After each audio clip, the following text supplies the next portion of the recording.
Welcome to today's explainer. I am absolutely thrilled to guide you through this material today. We're going to tackle a core philosophical dilemma that honestly affects every single one of us every single day. We are looking at the profound difference between just gathering information and truly cultivating wisdom. Sounds simple on the surface, right? But as we'll see as we unpack these sources, the distinction between the two is actually the ultimate test of an intellectual life. All right, let's dive right in. I want you to think about your own smartphone habits for a second.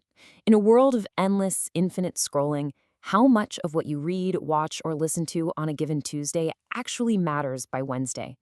It's crazy to think about, but we are just bombarded with this relentless stream of digital content. It's fleeting, it's incredibly fast, and it constantly demands our attention. But is it actually adding any real value to our lives? That is the exact question our source text for today forces us to confront. And that brings us to where our journey begins today. We're looking at a deeply thought-provoking book by Ryuho Okawa, which presents a spiritual message from the 19th century English writer P.G. Hamerton. Now, the message on the cover is striking. It roughly translates to, "Put down the smartphone, read a book." Talk about a direct challenge to our modern screen-addicted lifestyle, right? The author is basically urging us to actively carve out time from our busy lives, stepping completely away from the internet, our jobs, the daily chores, just to seek out genuine wisdom. Let's move into section 1, the blurring lines, knowledge versus consumption. The source text makes this incredibly sharp observation about our current era. It points out that the fundamental distinction between knowledge and information is practically disappearing. Instead of acquiring lasting knowledge, the kind that actually stays with us and shapes our character, we've shifted toward just dealing with information that is simply consumed. Think about that specific word, consumed.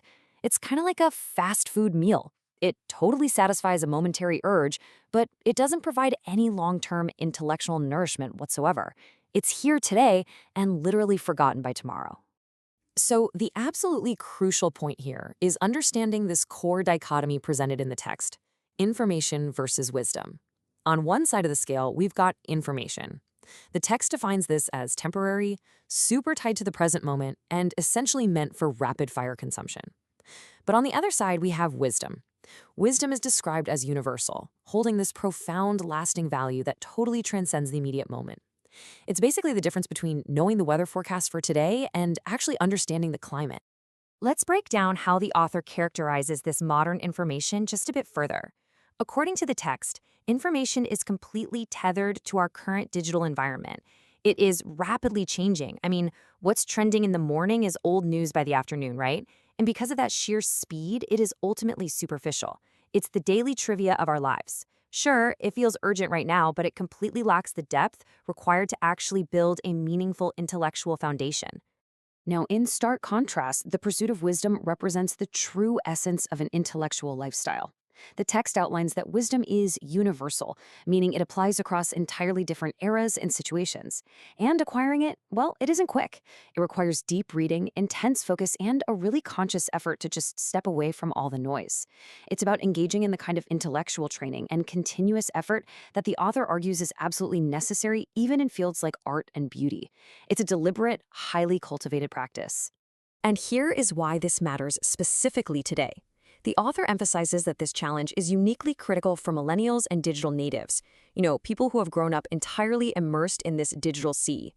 For a generation raised on superficial data, seeking actual depth and practically learning how to filter this endless stream is vital.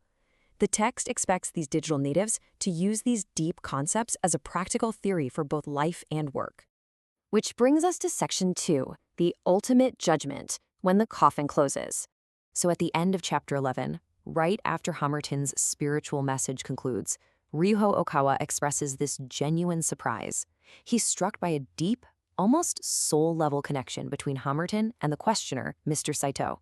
And out of this really profound moment comes a very strict reality check. I want to pause on this exact translated quote. "The true value of life is judged when the coffin is closed." Wow. When the noise finally stops and our time is up, what is the final judgment of our pursuits? Now, this metaphor isn't meant to be purely morbid. It's an urgent, solemn reminder to cultivate a lasting intellectual legacy. In fact, the author specifically highlights the importance of the editing work being done to share these very messages. Editing isn't just about cutting words, it's a rigorous practice of conveying the true essence of an intellectual life to others.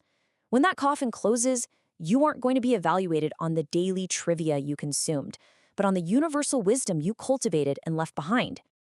Let's look at Section 3, the afterword, surviving the 21st century.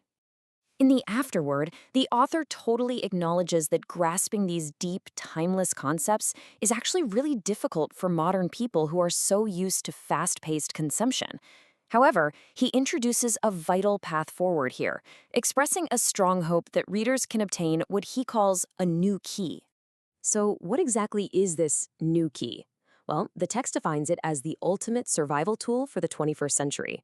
And you acquire this key through one profound realization: truly understanding and internalizing the difference between information, that temporary stuff we just scroll through, and wisdom, the universal value we actually cultivate. Grasping this dichotomy isn't just some academic exercise. The author posits it as literally essential for surviving an era where we are constantly drowning in data overload. Ultimately, the author's stated hope in these closing pages is that this text serves as a pilot, almost like a guide for future society. It's really designed to act as a compass for both life and work, especially for those digital natives we talked about earlier. It teaches us how to balance the relentless pursuit of profound depth with the highly practical skill of knowing exactly what information to just cut loose and ignore. Which brings us to our final thought for today's explainer. Based on everything we've unpacked from these sources, I want to leave you with this. When your coffin ultimately closes, will you be remembered for the fleeting information you mindlessly consumed or the timeless wisdom you intentionally cultivated?